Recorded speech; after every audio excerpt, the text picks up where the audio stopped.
Breakup. কলেজের বেতন দিতে পারে না যেই ছেলে, সেই ছেলের কি যোগ্যতা আছে আমার সাথে রিলেশন করার? একটা ঘড়ি আর কিছু কাগজের প্রেমপত্র আবরাজের মুখে ছুঁড়ে চলে গেল রাই।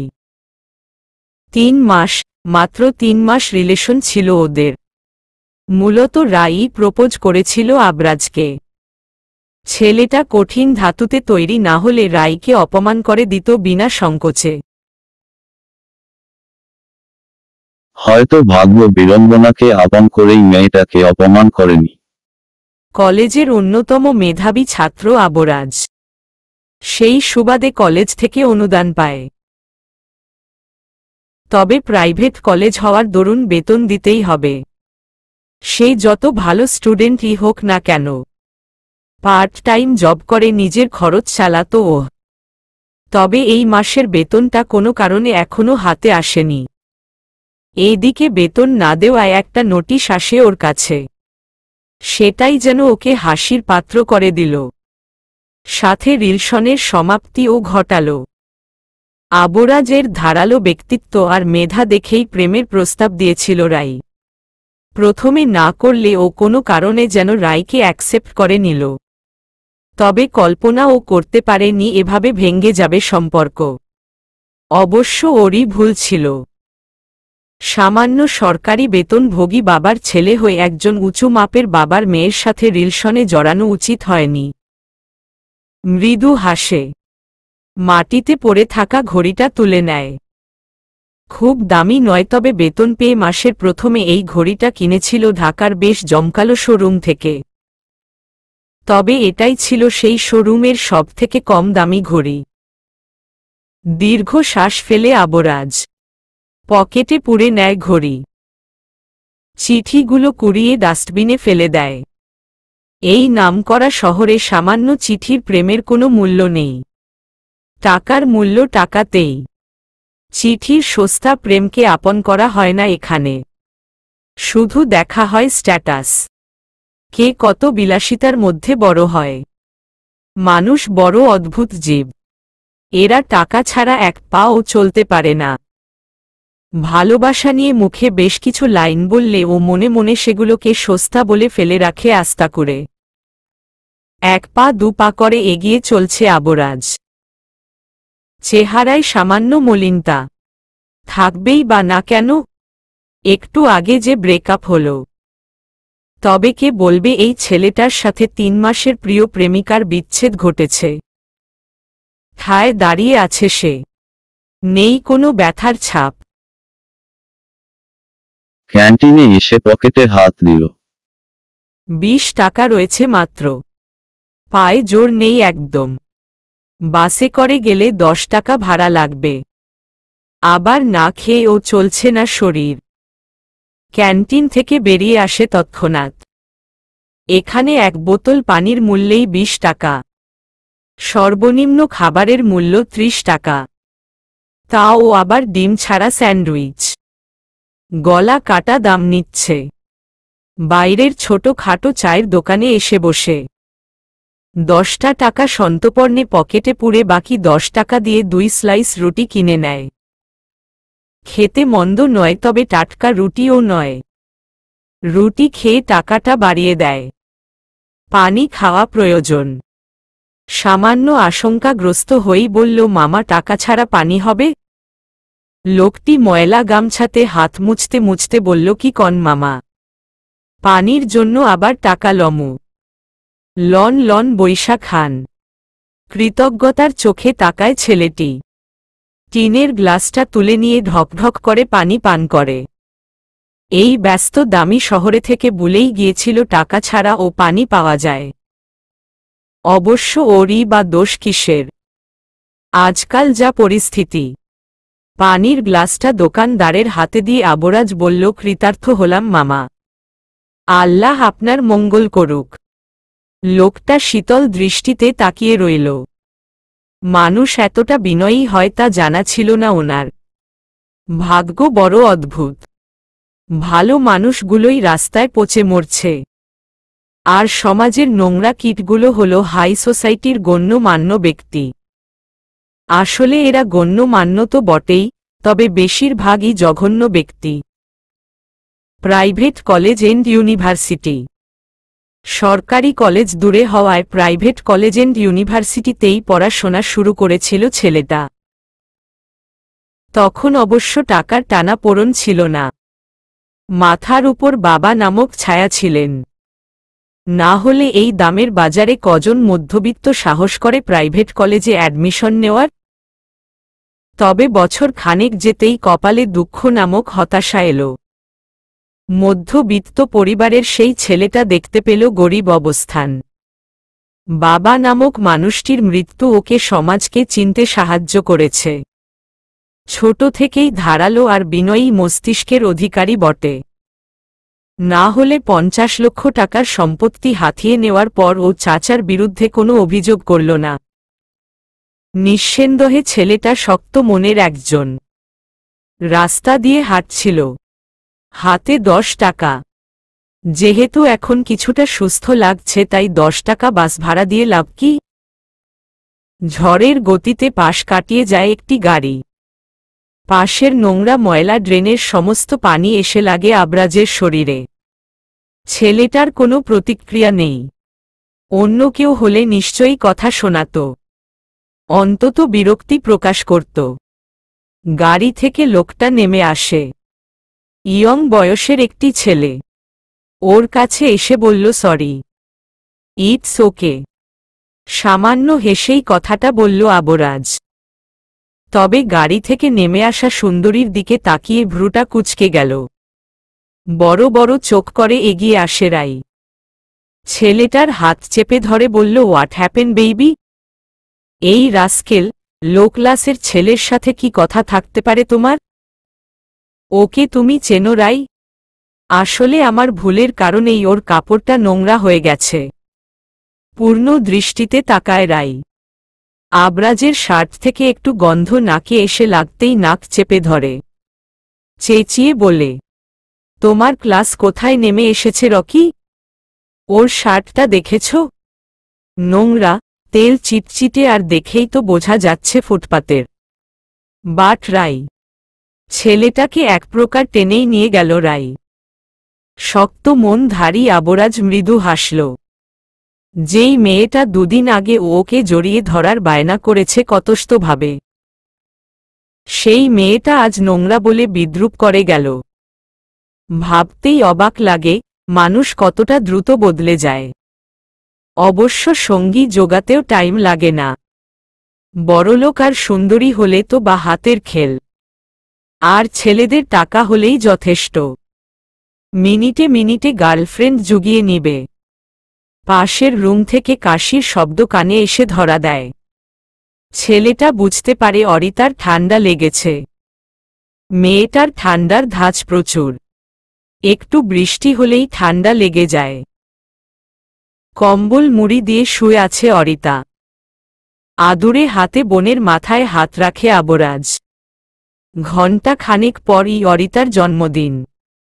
গুনে গুনে 12 বছর পূর্ণ করবে মেয়েটি। মায়ের স্নেহ পাওয়া হয়নি। মা কি জিনিস জানা নেই। জন্মের সময় মা মারা যায়। ভাই আর বাবার হাত ধরেই বেড়ে উঠছিল। অনাকানিক্ষত ঝড় এসে আবার বাবা নামক ছায়াকে তুলে নিল। বিগত 1.5 বছর ধরে ভাইকে জড়িয়ে বেঁচে আছে। রুগ্ন শরীরটা কোনো মতে মলিন কম্বলে ঢেকে দিল আবরাজ। স্নেহের হাতটা মাথায় রেখে বলে, খুব খারাপ লাগছে অরি? না ভাইয়া, আমি ঠিক আছি। তোমার না কাল থেকে পরীক্ষা। যাও পড়তে বসো। উহু, ঠিক আছে বোন, আগে তোর সুস্থতা প্রয়োজন। মেয়েটার কপালে হাত রাখে আবরাজ। জ্বরের শরীর পুড়ে যাচ্ছে একদম। বুকের ভেতর ধক করে উঠল। মেয়েটার অসুস্থতা ওকে চঞ্চল করতে বাধ্য করে। দিকভ্রান্তের মতো এদিক সেদিকে তাকায়। কি করবে বুঝতে পারে না। মলিন মুখে রুগ্ন শরীর নিয়ে ধীরে উঠে বসে অরিতা।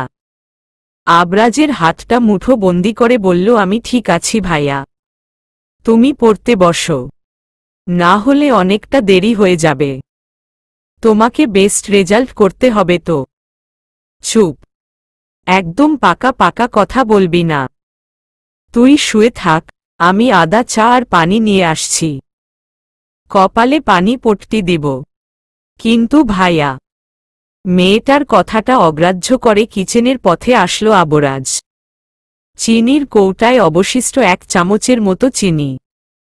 ফলে ছেলেটা হালকা হাসে। এতেই হয়ে যাবে। তবে চা পাতার কৌটাটা খুলতেই বুকটা ভারী হয়। একটা দানাও নেই। পেছনে থেকে পদধ্বনি শুনতে পেয়ে কৌটাটা লুকিয়ে ফেলে ঝটপট। অরিতা বলে, কি হয়েছে ভাইয়া? এ কি অরি, এখানে কেন এসেছিস? যা, আমি চা নিয়ে আসছি। শেষোক্ত কথা বলার সময় ছেলেটার গলা ধরে আসে। অরিতার চোখ কান এড়ানো দেয়। 2 চোখের কার্নিশে জমে থাকা পানিটুকু মুছে নিয়ে বলল, আমি চা খাবো না ভাইয়া। কেন খাবি না? মাথাটা নিচু করে ফেলে অরিতা। 2 চোখ ফেটে কান্না আসতে চায়। হাউ মাউ করে কেঁদে ফেলে মেয়েটা। শক্ত করে জড়িয়ে ধরে ভাইকে। ক্রন্দনরত অবস্থায় বলে, আমি দেখেছি চা পাতা নেই। তুমি এত ভেবো না ভাইয়া। দীর্ঘশ্বাসটা কোনো মতে লুকিয়ে অরিতাকে বুকে চেপে ধরে। মনে মনে শক্ত হওয়ার মনোভাব পোষণ করে বলে, আরে পাগলি, এর জন্য কাঁদে কেউ? কাল বাদে পরশুই বেতন পাব। দেখবি সব নিয়ে আসব। একদমই টেনশন করবি না, ভাই আছে তো। আর চা পাতা নেই তো কি হয়েছে, আমি আছি না। ছেলেটার কথার মর্মার্থ বুঝতে পারল না অরিতা। চাপা কান্নাটা দমিয়ে অদ্ভুতভাবে তাকাল। তাতেই হেসে কুটি কুটি আবরাজ। হাসি থামিয়ে বলল, আমি আছি মানে এই নয় যে আমাকে চা পাতা বানিয়ে চা বানাবো। ভাইয়া। আবারও কেঁদে উঠে মেয়েটি। রক্তক্ষরণ বোধ হয় একেই বলে। তীব্র রক্তক্ষরণ হচ্ছে বুকে। অসহায়ের মতো চেয়ে থাকে আকাশের পানে। বুক চিরে বেরিয়ে আসে দীর্ঘশ্বাস। মা বাবা মরা মেয়েটিকে ভালো রাখতে পারছে না আবরাজ। মনে মনে প্রশ্ন করে, ভাই হিসেবে কতটা যোগ্য আমি? পরীক্ষা দিয়ে বের হয়েছে আবরাজ। বেশ ধকল গেল ওর উপর। পড়াশোনা কমপ্লিট করে মধ্যরাতে বসেছিল কাজ নিয়ে। পরীক্ষা চলাকালীন সময়টা ছুটি পেয়েছে ঠিক। তবে নিয়মিত বাড়ি থেকে কাজ করতে হবে এমনই নির্দেশনা ছিল। তাই দীর্ঘ 1 মাস ঠিকমতো ঘুম হয়নি। এইচএসসি পরীক্ষাটা বেশ ভালোই পার করেছে। মোটামুটি ভালোই রেজাল্ট হবে। ভাগ্য ভালো থাকলে টপও করতে পারে। কড়া রোদ্দুর আজ। ফাইলটা উঁচু করে হেঁটে চলেছে ছেলেটা। পাশের দোকানে রাখা ছোট্ট টেডি বেয়ার খানা ওর মন কেড়ে নেয়। মাথায় আসে অরিতার কথা। আজ বাদে কাল মেয়েটার জন্মদিন। আগের বার শোকেই দিন পেরিয়েছে। কোনো উপহার দেওয়া হয়নি। দেখতে দেখতে 1 বছর পেরিয়ে গেল। আজ ইচ্ছে হচ্ছে উপহার দেওয়ার। পকেট হাতড়িয়ে বুঝতে পারল টেডি বেয়ার কেনার মতো টাকা নেই ওর নিকটে। মনটা বিক্ষিপ্ত হয়ে গেল মুহূর্তেই। কত শখ করেছিল ছেলেটা। তবুও দোকানে গিয়ে সফট টয়ের দাম জিজ্ঞাসা করল। দোকানদার জানালো 450 টাকা। 330 টাকা আছে ওর কাছে। এখান থেকে হেঁটে বাসায় যেতে হলে সন্ধ্যা নেমে যাবে। তাই 30 টাকা রেখেই যা কেনার কিনতে হবে। 300 টাকা দিয়ে চকলেট বক্স কিনতে গিয়ে ও কিনল না। অরিতা অন্য সব বাচ্চাদের মতো চকলেট পছন্দ করে না। সফট টয় পেলে বেশ খুশি হবে। ছেলেটা যেন কিছুতেই মনের ভেতরে শান্তি পাচ্ছে না। ধীর পায়ে রাস্তার মোড়ে এসে দাঁড়াল। মনে মনে প্রতিজ্ঞাবদ্ধ হল কোনো কাজই ছোট নয়। তারপরই এগিয়ে গেল খাবারের হোটেলের দিকে। দোকানদার বেশ চেঁচাচ্ছেন। 1/2 শতাধিক মানুষের ভিড় জমিয়েছে এখানে। তবে বাসন মাজার লোক আসেনি আজ। সেই কারণে কাজে ব্যাঘাত ঘটেছে। কাপা স্বরে দোকানে এসে দাঁড়াল আবরাজ। লোকটা এক পলক তাকিয়ে আবারও কাজে মত্ত হল। চাপ ভাজতে ভাজতে বললেন, এই রন্টু, কই গেলি তুই? দ্রুত প্লেট নিয়ে আয়। পরক্ষণেই ক্ষীণ গলাটা নরম করে বলল, আপনাকে কি দিব স্যার? চিকেন চাপ নিবেন নাকি চিকেন ফ্রাই? ছেলেটা ভারী অবাক হল। নিজেকে যথারীতি সামলে নিয়ে বলল, একটা কাজ দরকার। যদি আপনার আপত্তি না থাকে তাহলে বাসন মাজার কাজটা করে দিতে পারি আমি। গায়ে কলেজ শার্ট। লোকটা যেন বিশ্বাস করল না ওকে। খিটমিট করে হেসে উঠল। রসিকতার কণ্ঠে বলল, বুঝছি স্যার, আপনি মজা করছেন। এখন বলেন কি নিবেন? না না, আমি মজা করছি না, আমি সিরিয়াস, দয়া করে আমাকে কাজটা দিন। এদিকে লোকজন তাড়া দিয়ে যাচ্ছে। অপেক্ষা করতে করতে কয়েকজন উঠেও গেল। লোকটা তাদের বসতে বললে তারা জানালো যে দোকানে প্লেটের পর্যাপ্ততা নেই, সে দোকানে বসে থেকে কোনো লাভও নেই। দীর্ঘশ্বাস টেনে লোকটি আবার শুধালো, আপনি কি সত্যি মজা করতেছেন না? আমি মজা করছি না। ভ্রু কুটি করে তাকায় লোকটি। হাতের ইশারায় রুন্টুকে ডাকে। গামছা দিয়ে কপালে ঘামের শেষ বিন্দুটুকু মুছে রুন্টু বলল, কন স্যার? এই ছেলেটাকে বাসন পরিষ্কারের জায়গায় নিয়ে যা। হা হয়ে যায় রুন্টুর মুখ। আবরাজকে আগাগোড়া দেখে নিয়ে বলে, কি কইতেছেন স্যার? এ তো কলেজ স্টুডেন্ট, তাও বড় সর কলেজের। আহহ, যা কইতেছি তা করত। যাইতেছি, আপনি আসেন আমার সাথে। কৃতজ্ঞতায় মাথাটা নিচু করে আবরাজ। দোকানদার অবাক হয়ে তাকিয়ে থাকে। এটা কি সত্যি? হাতে 200 টাকা পেয়ে ভারী আনন্দ অনুভব হচ্ছে ছেলেটার। মাস শেষ হতেই টাকা পয়সা শূন্যের খাতায় নেমেছে। পরীক্ষার জন্য কতগুলো টাকা দিতে হলো। সব কিছু মিলিয়ে যেন চলছিল না। বোনের জন্য সফট টয় কিনতে পেরে বেশ শান্তি অনুভব হচ্ছে। রিকশা নিয়ে বাসায় এলো। কতদিন পর রিকশাতে উঠল, ঠিক ঠাউর হচ্ছে না। হবে কি করে? রোজ এই 4-5 কিলোমিটার পথ হেঁটে এসেছে এতদিন। হাতে বই নিয়ে পড়াশোনা করতে করতে এগিয়েছে রাস্তার ফুটপাত ধরে। কথায় আছে, কষ্ট করলে সফলতা আসে, আর পরিশ্রম নাকি বিফলে যায় না। তেমনি এক সফলতার অপেক্ষায় রয়েছে আবরাজ। সামান্য 450 টাকার একটি সফট টয় কাউকে এতটা আনন্দ দিতে পারে তা ছিল কল্পনার অতীত।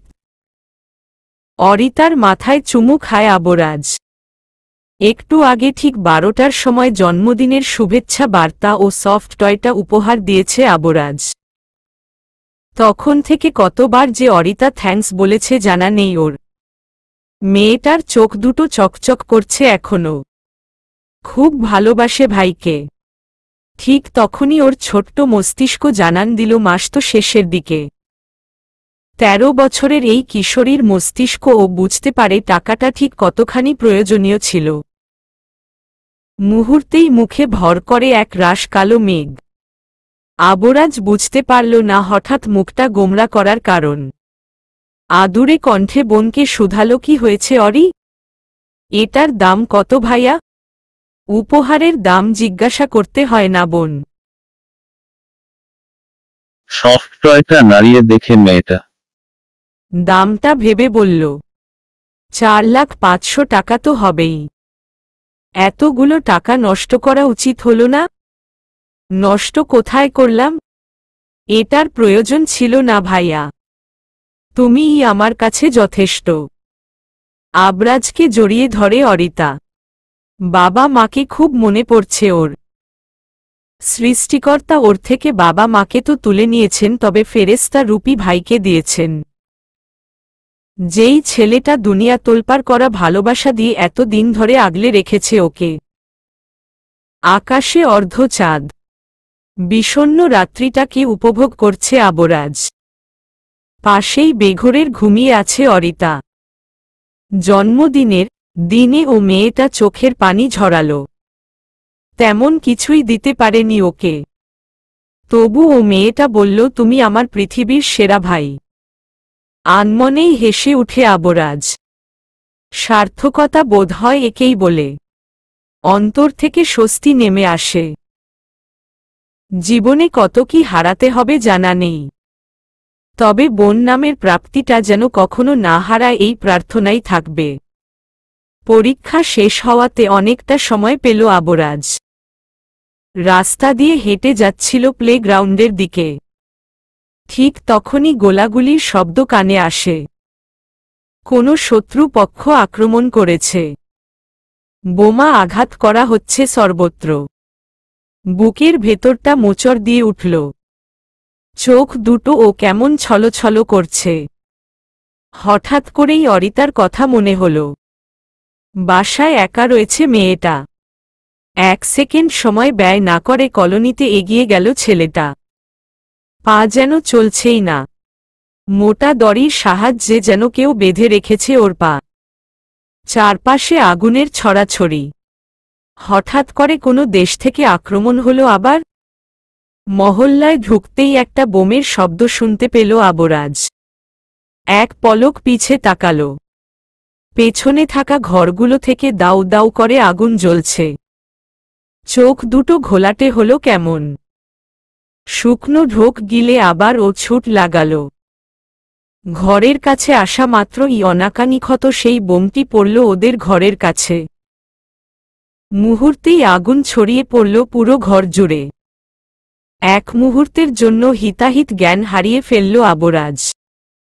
মৃদু চিৎকারের শব্দ কানে আসতেই ফের সচকিত হল ছেলেটা। জানালা দিয়ে দেখা যাচ্ছে চিৎকার করছে অরিতা। বুকটা কেমন ফাঁকা ফাঁকা অনুভব হল। মৃদু শব্দে উচ্চারণ করল, অরি, বোন আমার। কথাটা কানে পৌঁছাল না মেয়েটার। ছুট লাগল আবরাজ। তবে এই কয়েক পায়ের পথ যেন 1000 মাইলের মতো হয়ে গেছে। জানালা দিয়ে প্রবেশের চেষ্টা করতেই চিৎকার করে উঠল অরিতা। আবরাজ বলল, অরি, ভয় পাস না বোন। আমি আসছি, কিচ্ছু হবে না তোর। দু চোখের কার্নিশে পানির ফোয়ারা নেমে যায়। মৃদু হাসে মেয়েটা। আশেপাশে তাকিয়ে বুঝতে পারে এখান থেকে বের হওয়া অসম্ভব। বরং আবরাজ এখানে আসলে ওর মৃত্যুটা ও নিশ্চিত হবে। শেষবারের মতো আদুরে কণ্ঠে ভাইয়া ডাকটা বলল মেয়েটা। আবরাজ জানালার কাচ ভেঙে ফেলেছে। প্রবেশ করবে তখনই চিৎকার করে উঠল অরিতা। আমার কসম লাগি ভাই, যদি আর এক পা আগাও তাহলে আমি এই আগুনে ঝাঁপ দিব। থমকে যায় আবরাজের পা। কয়েক সেকেন্ড থমকে থাকার পর আবারও ভেতরে প্রবেশ করার চেষ্টা করে। তবে তার আগেই কোথা থেকে আগুনে ফুলকি এসে জড়িয়ে নেয় ছোট্ট অরিতাকে। মৃদু আর্তনাদ করে উঠে অরিতা। শেষবারের মতো পৃথিবীর বুকে অরিতার কণ্ঠে শোনা যায়, তুমি আমার, পৃথিবীর সেরা ভাই। পুড়ে যাওয়া লাশের সামনে নির্বিকার হয়ে বসে আছে আবরাজ। ছেলেটার গায়ের বেশ কিছু স্থানেই পুড়ে গেছে।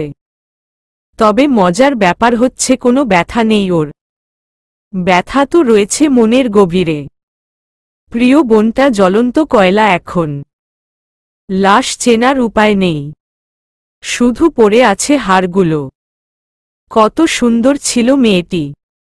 মাত্র 13 বছরেই নিজের জীবনের অন্তিম পাতা পড়তে হবে কে জানত। আবরাজের মনে বিষণ্ণতার পাহাড় জমেছে। বুকের ভেতর অশান্ত সমুদ্রের কলতান বাজে। ঢেউগুলো উথালপাতাল হয়ে নেমে যায় কানের পাশ বেয়ে। হৃদয়ে জ্বালাপোড়া হয়। মাথার উপর চমকায় বিদ্যুৎ। যেন মেতেছে কোনো ধ্বংসযজ্ঞে। নিজেকে চিনতে পারে না ছেলেটা।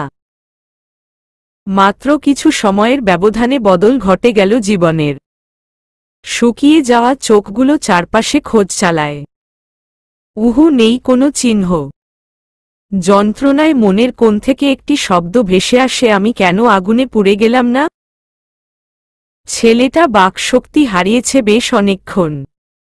এখন বিকেল 4টা বাজে।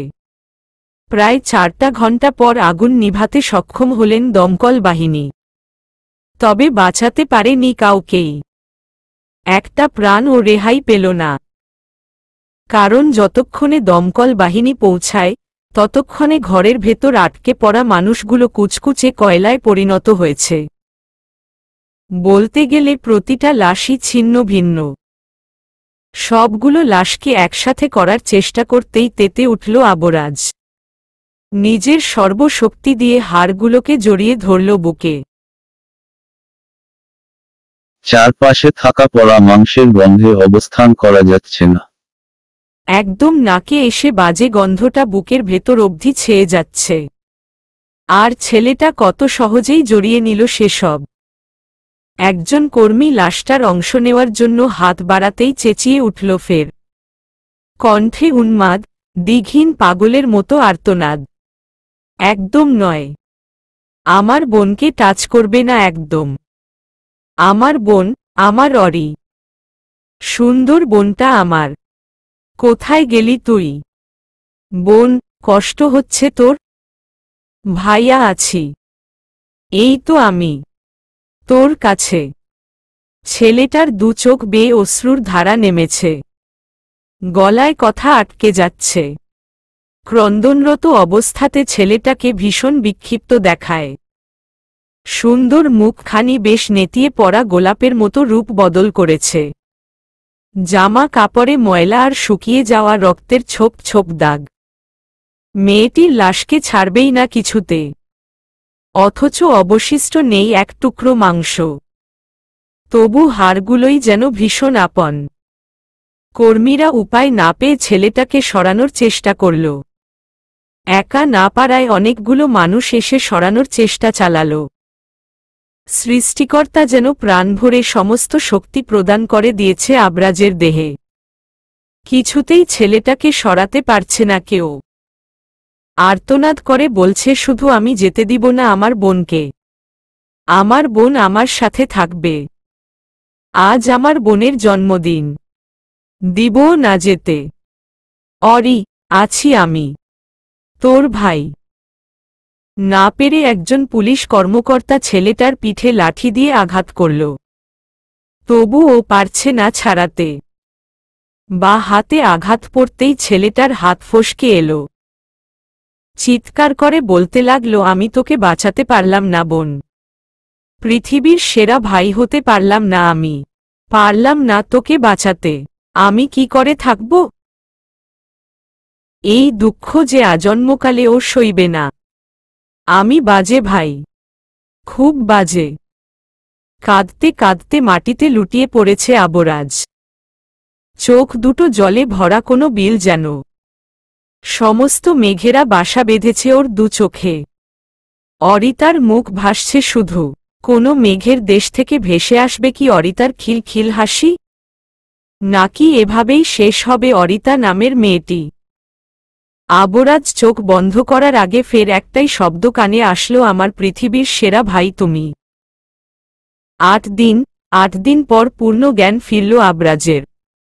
এই ৮ দিনে বহুবার জ্ঞান ফিরেছে। প্রতিবারই অরি, অরি বলে চিৎকার করে আবারও অচেতন হয়ে পড়েছে। বোনের প্রতি অসীম ভালোবাসা সবাইকে মুগ্ধ করেছে।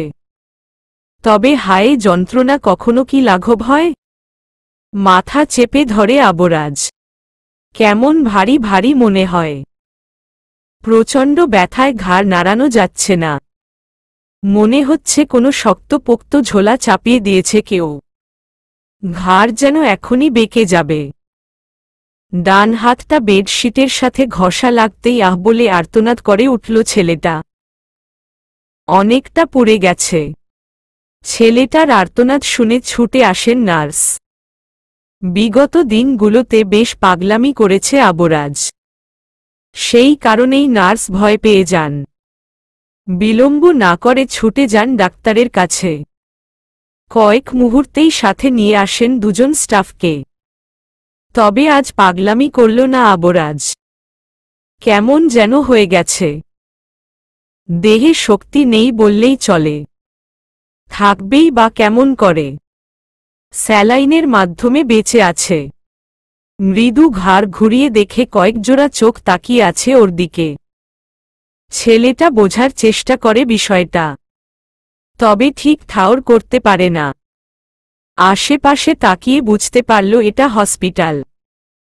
ধীর পায়ে নামতে যেতেই একজন নার্স বললেন, আপনি অসুস্থ, এখন উঠবেন না প্লিজ। নার্সের দিকে তাকিয়ে রইল আবরাজ। ফ্যালফ্যালে রুগ্ন চাহনি। হাতের ইশারায় ক্যানেলা খুলতে বলল। নার্স খুলে দিলেন সন্তর্পণে। হাতখানা কয়েকবার উঠা নামা করল। প্রচণ্ড ব্যথা অনুভব হয়।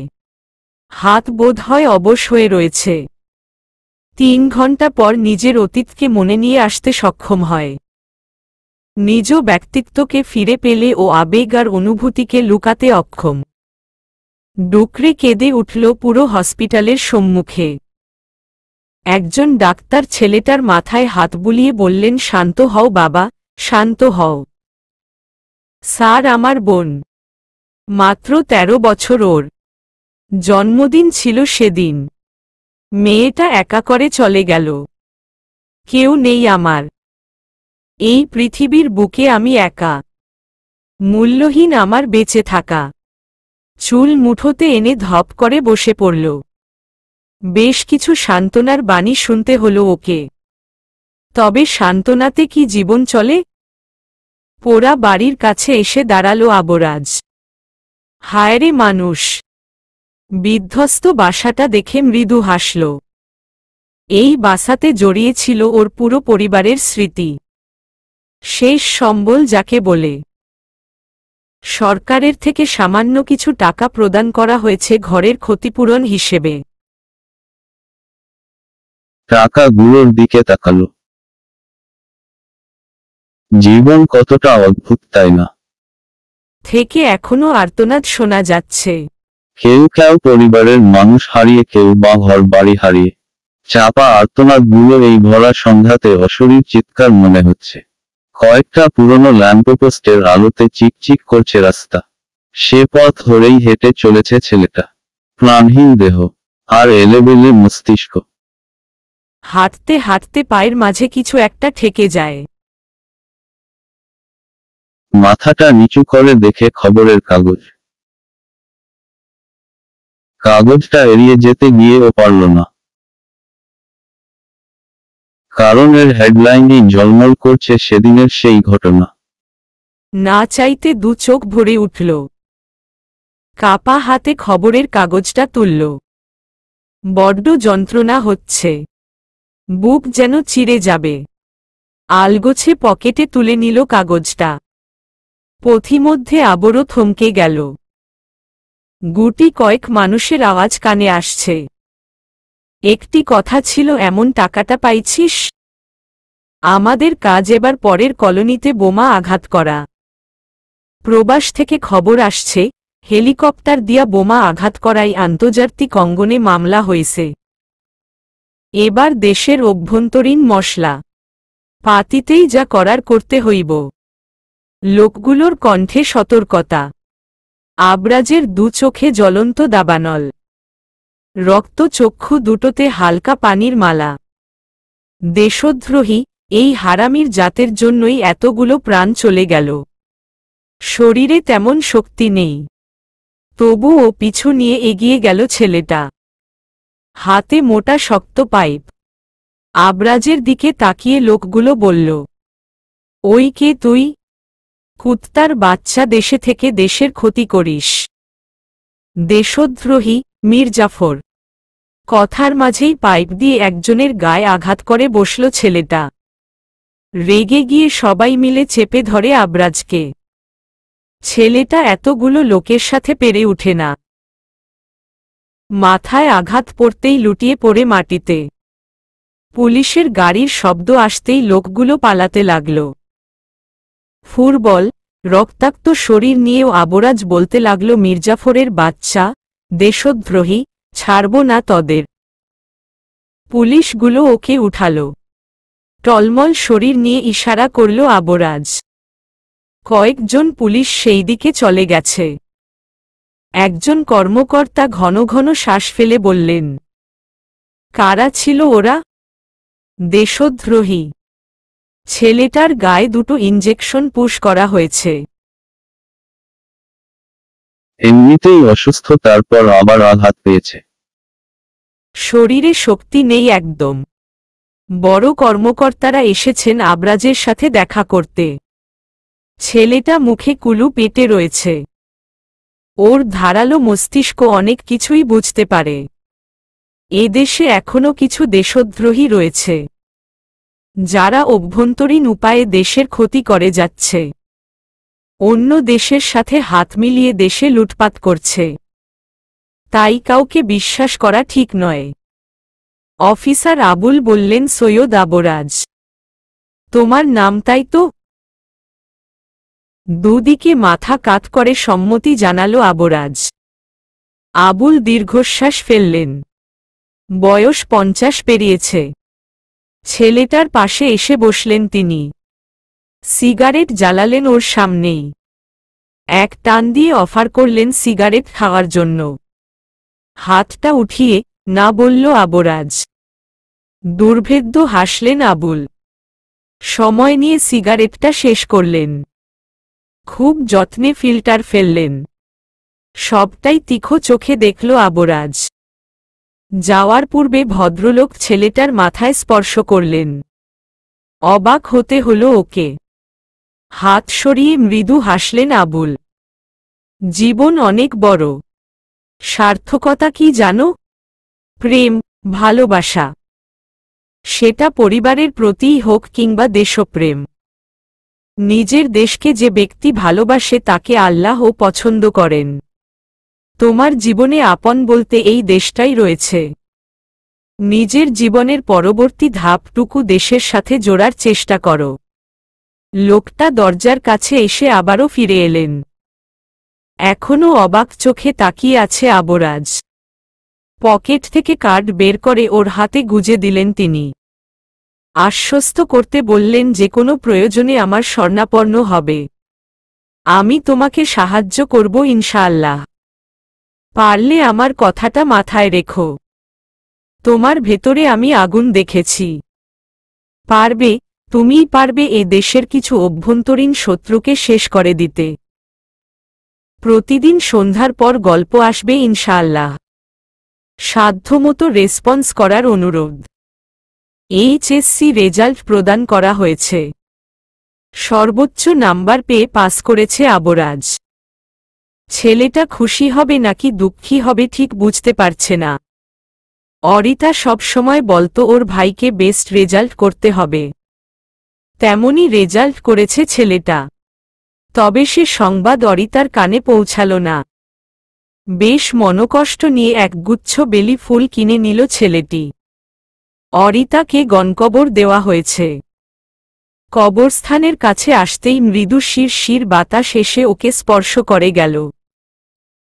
এক মুহূর্তেই জন্য অনুভব হল ওই স্পর্শ যেন অরিতার ছোট ছোট হাতের স্পর্শ। মেয়েটি প্রায় সময় মাথায় হাত বুলিয়ে দিত ওকে। আর চোখ বন্ধ করে বোনের দেওয়া ভালোবাসা গ্রহণ করত আবরাজ। দীর্ঘ সময় এভাবেই পার হয়ে গেল। কয়েকটা কাকের কাকা ধ্বনিতে ওর ধ্যান ভাঙে। হাসে, কষ্টের হাসিই বটে। কবরের পাশে এসে ফাঁকা ঢোক গিলে অরিতার জন্য দোয়া প্রার্থনা করে, সাথে প্রার্থনা করে সকল কবরবাসীর জন্য। ফুলটা কবরের পাশে রেখে মাটিতে হাত বুলায়। কাল রাতে বেশ বৃষ্টি হয়েছিল, তাই মাটি ভেজা। ছেলেটার বুক ধক করে উঠল। অরিতার ঠান্ডার সমস্যা ছিল। আজ ও কি ঠান্ডা লেগে গেল ওর? অরির কি কষ্ট হচ্ছে ঠান্ডায়? মেয়েটা বৃষ্টা আসলেই ভাই ভাই করে চেঁচাতে। কাল ও কি চেঁচিয়েছে অরি? হাজারো জল্পনা কল্পনা এসে ভর করে মস্তিষ্কে। চোখ দুটোর কোণ ভেজা নোনা জলে। আবরাজের ইচ্ছে হয় হাউমাউ করে কাঁদতে। কবরে হাত বুলাতে বুলাতে বলে, বোন, এই বোন কেমন আছিস তুই? কষ্ট হচ্ছে খুব। বৃষ্টিতে ভিজে ঠান্ডা বাঁধিয়েছিস নিশ্চয়ই। তোর অভাগা ভাইয়ের সাধ্য হল না তোকে রক্ষা করার। আল্লাহর কাছে কতবার বললাম আমার বোনটাকে নিয়ে নিও না, কিন্তু তিনি তোকেও নিয়ে গেল। বেলি ফুল তোর খুব পছন্দের তাই না? দেখ একদম তরতাজা ফুল এনেছি। খুশি তো তুই? এই অরি, শুনতে পাচ্ছিস তুই তোর ভাই সর্বোচ্চ নাম্বার পেয়ে পাস করেছে। তোর সেরা ভাই, অরি বোন আমার। আমি বাঁচতে পারছি না। শক্তি নেই আমার মাঝে। আবারও আর্তনাদে ভেঙে পড়ে ছেলেটি। সব পরিস্থিতিতে কঠোর থাকার শক্তি এখন আর নেই ওর। পরিবারের প্রতিটি সদস্যকে হারিয়ে একদমই ভেঙে পড়েছে ছেলেটা। চোখের পানিতে শুকিয়ে যাওয়া মাটির মাঝে আবারও দাগ ওঠে। কাঁধে কারো স্পর্শ পায়। ছেলেটার দিকে তাকিয়ে লোকটা বললেন, শান্ত হও বাবা। শান্ত হও, জীবনটাকে এত ঠুনকো ভেবো না। সৃষ্টিকর্তা প্রতিটি মানুষকে একটি লক্ষ্য দিয়ে পাঠান। তোমাকেও পাঠিয়েছেন এমন এক লক্ষ্য দিয়ে। আপনি? কবরস্থান দেখাশোনা করি আমি। পাশেই ছিলাম, রোজ অনেক মানুষ কান্না করে এখানে। তবে তোমার আর্তনাদ শুনে না এসে পারলাম না। বৃদ্ধ লোকটি শ্বাস ফেললেন। ভারী গরম এক নিঃশ্বাস। তারপর বললেন, তোমার বোন হয়? আবরাজ উঠে দাঁড়াল। কবরটা আরেকবার দেখে বলল, হ্যাঁ। আমার বোনকে দেখে রাখবেন। মেয়েটা বড্ড ভীতু প্রকৃতির। চোখ মুছে এলোমেলো পায়ে কবরস্থান থেকে বের হল আবরাজ। বৃদ্ধ লোকটি ভাষাহীন নির্বিকার। এমন ভালোবাসা খুব কমই দেখেছেন তিনি। ভালোবাসার কোনো সীমা নেই। অন্তত অসীম এই প্রক্রিয়া সর্বত্র ছড়িয়ে রয়েছে। কবরস্থান থেকে বেরোলেই একটা মসজিদে আছে। নামাজ পড়ে মসজিদেই অবস্থান করল আবরাজ। বিগত মাস দুয়েক ধরে এখানেই থাকছে ছেলেটা। দুপুরে নামাজ শেষ করে খাবার খাওয়ার জন্য বের হয়েছে। তখনই চোখে পড়ে একটা মেয়েকে। মুখে মাস্ক লাগিয়ে ছুটছে। দেখে মনে হচ্ছে পেছনে কোনো লোক লেগেছে। আবরাজ নিজেকে দমিয়ে রাখতে পারল না। ছুটে গেল ওই মেয়েটির দিকে। একটু দূরে এসে হাঁপাচ্ছে মেয়েটি। আবরাজ ও হাঁপাচ্ছে। পেছনে ঘুরে ওকে দেখে বলল, কি চাই? আপনি এভাবে ছুটছিলেন কেন? কেউ তাড়া করেছে আপনাকে? ও হোয়ের জন্য এসেছেন? হ্যাঁ। মাস্কটা খুলে ফেলল মেয়েটি। নির্লিপ্ততা তাকিয়ে রইল আবরাজ। অনেক সুন্দরী না হলে ও বলা চলে বেশ মায়াবী মেয়েটি। বয়স বেশি হলে 18 হবে। আবরাজের কাছে এসে দাঁড়াল মেয়েটি। ভালো করে পরখ করে বলল, সৈয়দ আবরাজ। অচেনা মেয়েটার মুখে নিজের নাম শুনে চমকাল বেশ। মেয়েটা দারুণ এক হাসি উপহার দিয়ে হাত বাড়াল। হাতের দিকে এক পলক তাকালে ও হাত মেলাল না আবরাজ। মেয়েটি তাতে বিন্দু মাত্র অপমান বোধ করল না। বরং অধর কোণে হাসি রেখেই বলল, আপনাকে আমি চিনতে পেরেছি এখন। আমাকে? এইচএসসিতে সর্বোচ্চ নাম্বার পেয়েছেন তাই না? হ্যাঁ, আমি এইচএসসি ব্যাচ। তবে আপনার মতো এত ভালো নাম্বার পাওয়া হলো না। তবে বোর্ড পর্যায়ে প্রথম হয়েছি। দৌড়াচ্ছিলাম কারণ আমি সেনাবাহিনীতে জয়েন হতে চাই। কিছু দিন পূর্বে একটি ঘটনা ঘটে গেল, জানেন নিশ্চয়ই। আমার মন সেই দিন থেকে সেনাবাহিনীতে জয়েন করার জন্য উতলা হয়ে রয়েছে। দেশের পরিস্থিতি দিন দিন তলিয়ে যাচ্ছে। কোনো দিন পুরো দেশটাই লুট হয়ে যাবে, জানতেও পারবে না কেউ। আমি চাই আমার দেশকে ভালোবাসতে, ভালো রাখতে। তাই এই পদে জয়েন হতে চাচ্ছি। থমকে গেছে আবরাজ। মেয়েটির কথা শুনে ভেতর থেকে ভালো লাগা কাজ করল। মনে মনে কিছু একটা সিদ্ধান্ত নিল। মুখের সামনে তুড়ি বাজাতেই চমকে উঠল ছেলেটি। মেয়েটি বলল, উইল ইউ বি ফ্রেন্ড? হেসে সম্মতি প্রদান করল আবরাজ। বহুদিন পর ভেতর থেকে শান্তি অনুভব হচ্ছে। মেয়েটির সাথে কথা বলে জানতে পারল মেয়েটির নাম সিরাত। পুরো নাম সিদরাতুল সিরাত। সিরাত বেশ ফ্রেন্ডলি কথা বলে। আবরাজ হেসে বলল, আপনার নামটা বেশ ইউনিক। সরস হাসল মেয়েটি। এক পলক তাকিয়ে বলল, আপনার নামটা আরো বেশি ইউনিক। বাই দা ওয়ে আমরা আপনি করে কেন বলছি? Same batch same age. ও তাহলে তো তুমি করেই বলা যায়। আবরাজ ও সম্মতি জানালো। কথা বলতে বলতে আসরের আজান পড়ে গেল। আবরাজকে বিদায় জানালো মেয়েটি। যাওয়ার পূর্বে বলল, খুব ভালো হলো তোমার সাথে পরিচয় হয়ে। পরে দেখা হবে। মসজিদে থাকছো তাই না? হ্যাঁ। আচ্ছা বাই। মৃদু হাসল আবরাজ। সিরাত চলে গেল লম্বা লম্বা পা ফেলে। অনেকক্ষণ ধরেই মসজিদের বাইরে অপেক্ষা করছেন ভদ্রলোক। লম্বা দেহ, চওড়া বুক, মুখের ভঙ্গিমা শক্ত। আবরাজকেই দেখেই উঠে এলেন। প্রথমে খেয়াল করেনি আবরাজ। পা ধোয়ার সময় দেখতে পেল। আসসালামু আলাইকুম। ওয়ালাইকুম আসসালাম। কেমন আছিস বাবা? ভালোই। বাড়ি যাবি না? কোনো বাড়ি? আমার বাড়ি। তোর চাচি অপেক্ষায় আছে। যাব না আমি। চাচিকে অপেক্ষা করতে বারণ করবেন। আবরাজ, বাবা রাগ করিস না তুই। ছোট সময়ের ঘটনা নিয়ে কেউ মন খারাপ করে থাকে? মন খারাপ নেই চাচা। যদি তেমনই হতো তাহলে আমি বা বাবা লিগ্যাল অ্যাকশন নিতাম। এর কিছুই যেহেতু করিনি সেহেতু আপনারা নিশ্চিন্তে থাকতে পারেন। মন খারাপ হলো লোকটির। তিনি আবরাজের কাঁধে হাত রেখে বললেন, সময়ের সাথে সাথে মানুষ পরিবর্তন হয়। আমরা নিশ্চয়ই তোদের ভালোবাসি। মাফ করবেন চাচা, দেরি হয়ে যাচ্ছে। আমি নামাজে যাব। আনিসুল সাহেব আর কথা বাড়ালেন না। আবরাজ নামাজে গেলে তিনিও গেলেন। নামাজ শেষে বললেন, অরির জন্য খারাপ লাগছে। তবে ভাগ্যে হয়তো এটাই ছিল। তোর চাচি অসুস্থ, তাই আসতে পারেনি। কখনো যদি মনে হয় সব ভুলে থামলেন তিনি। গলায় আটকে আসে কথা।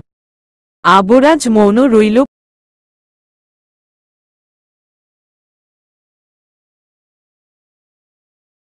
সময় রাতে ফোন করল সিরাত।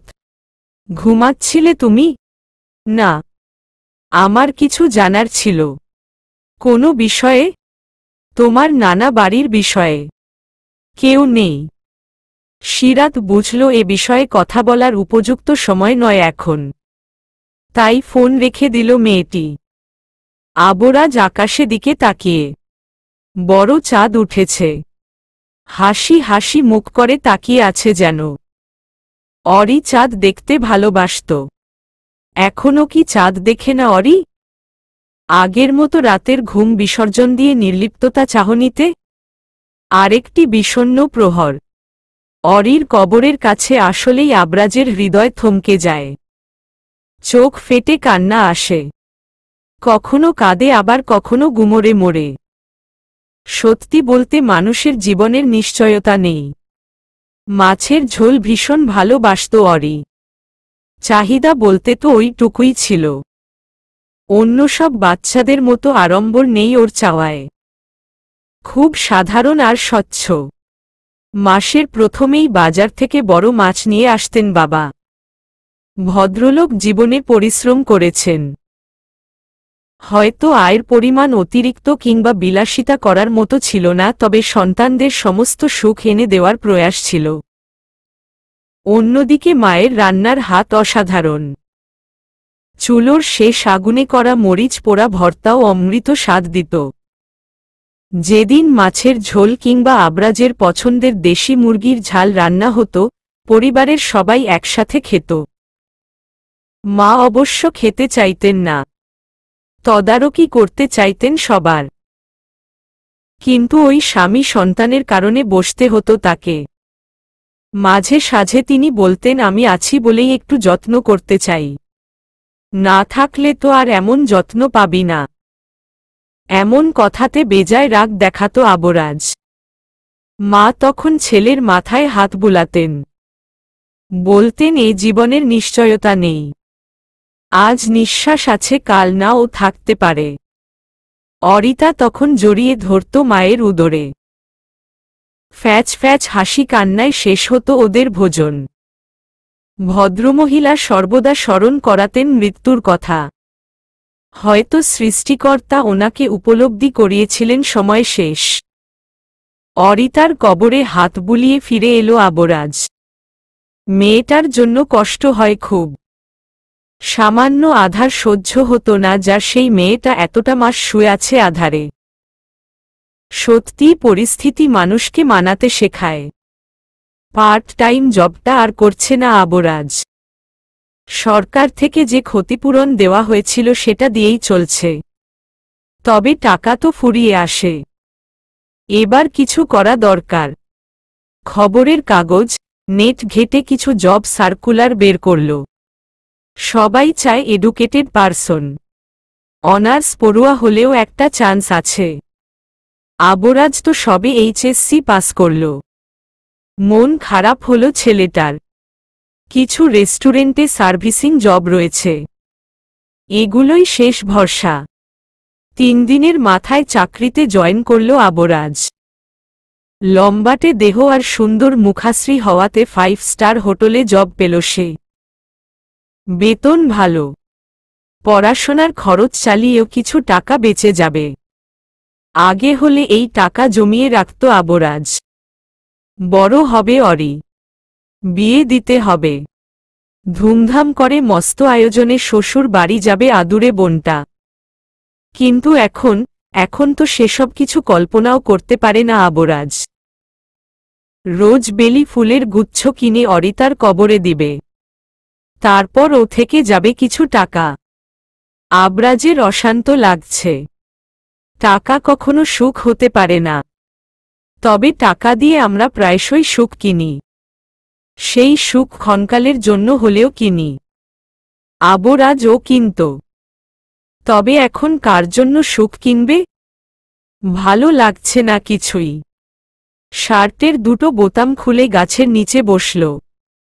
সামনেই অরিতার স্কুল দেখা যায়।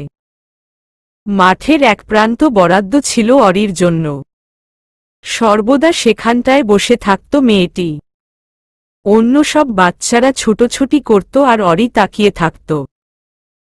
একবার আবরাজ বলল, খেলিস না কেন তুই? অরি বলত, যদি ব্যথা পাই। কিছুটা সময় চুপ ছিল আবরাজ। তারপরই মনে পড়ে কিছু মাস আগের কথা। বান্ধবীদের সাথে কানামাছি খেলতে গিয়ে পায়ে আঘাত লাগে বাচ্চাটার। টানা 8 দিন জ্বরে ভুগে। খরচ হয়ে অনেকগুলো টাকা। বাচ্চাটা সেদিন অবিজ্ঞদের মতো করে বলেছিল, শুধু শুধু টাকাগুলো নষ্ট হল। আমি যদি না খেলতাম। শিউরে উঠে আবরাজ। মেঘ করেছে, ঠান্ডা হাওয়া বয়। 2 চোখের কোণে বিন্দু বিন্দু জলকনা। সেসব পাত্তা দিল না। ঠায় দাঁড়িয়ে রইল। চোখে ভাসে, ওই তো অরি আসছে। ভাইয়া ভাইয়া করে ডাকে। এসেই জড়িয়ে ধরে বলবে, খেয়েছ ভাই? আবরাজ মিথ্যে বলবে। সে জানাবে ভরপেট খেয়েছে, অথচ সকাল থেকে এক দানা পেটে যায়নি। অরির টিফিন দিয়ে আবরাজ চলে যেতে নিলেই অরি ডাকবে, ভাইকে না খাইয়ে খাইবে না। ওই টুকু টিফিনের আবার 2টো ভাগ। মেয়েটা কেমন যেন। আবরাজ ঠোঁট কামড়ে ধরে। আমরা আমাদের আপনজনকে খুব দ্রুত হারিয়ে ফেলি। বৃষ্টিতে ভিজে গেছে শরীর। হঠাৎই মনে হলো মাথার কাছটায় আর বৃষ্টি পড়ছে না। ঘাড় ঘুরিয়ে তাকাতেই সিরাতের দেখা। অপ্রস্তুত বোধ করে ছেলেটা। এই ভরা বৃষ্টিতে ভিজছ কেন? বসেছিলাম। আলসেমি করে আর উঠা হয়নি না? তেমনই কিছুটা। তুমি এই দিকে যে?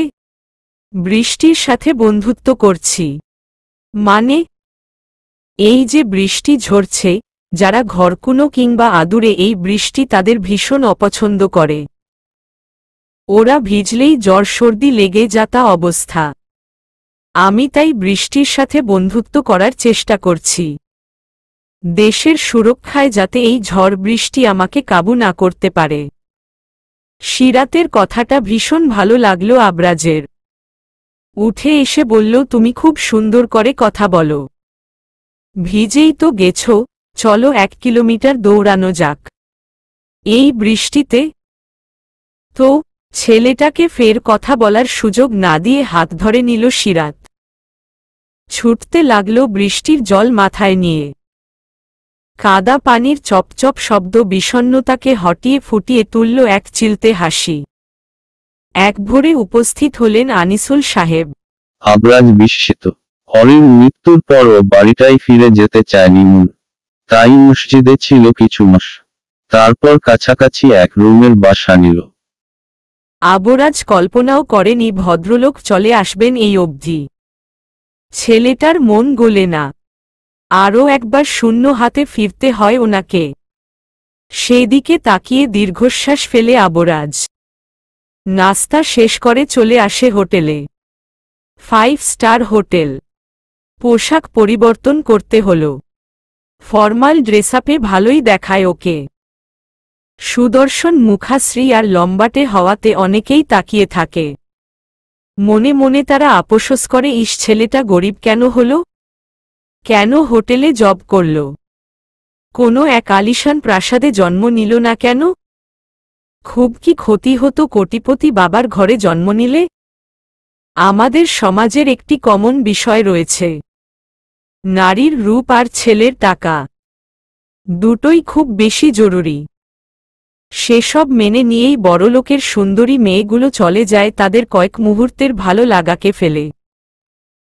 আবরাজ খাবারের অর্ডার নিচ্ছিল। আচানাক রাইয়ের কণ্ঠটা কানে এলো।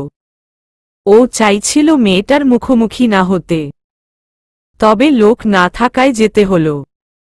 খুব স্বাভাবিক ওর আচরণ। Yes ma'am. পরিচিত কণ্ঠে ঘুরে তাকালো রাই। চোখের সামনে দাঁড়ানো ওর প্রাক্তন, যার বুকে মাথা রেখেছে বহুবার। ওভাবেই চলে যায় কিছু সময়ে। আবরাজ নিশ্চুপ। রাই বলে একটা লেমনেড দিয়ে যাবে, আর সাথে বেক পাস্তা।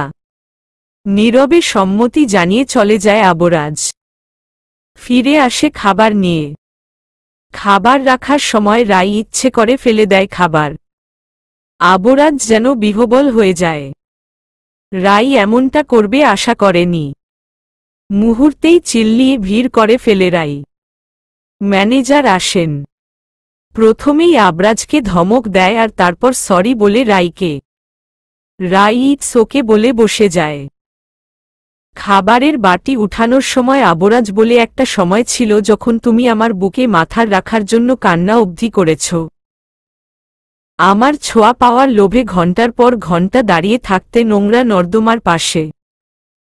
অপমানে শরীর জ্বলে উঠে মেয়েটির। ছেলেটাকে চড় মারার জন্য উদ্যত হতেই আবরাজ ধমকে উঠে। ভরকে যায় রাই, একদমই নেতিয়ে পড়ে। কিছু বলিনি বলে এই নয়, তোমার প্রতি আমার ভালোবাসা রয়েছে। আমি তোমাকে কেবল করুণা করছি। দুঃখে কষ্টে রাই চুপ হয়ে যায়। খাবার রেখে উঠতে চাইলে ফের ধমকে উঠে আবরাজ। এত লোকের মাঝে প্রচণ্ড অপমানিত হয় মেয়েটি। মাথা নিচু করে বসে থাকে, তবে খাবার নামে না গলা দিয়ে। চলবে।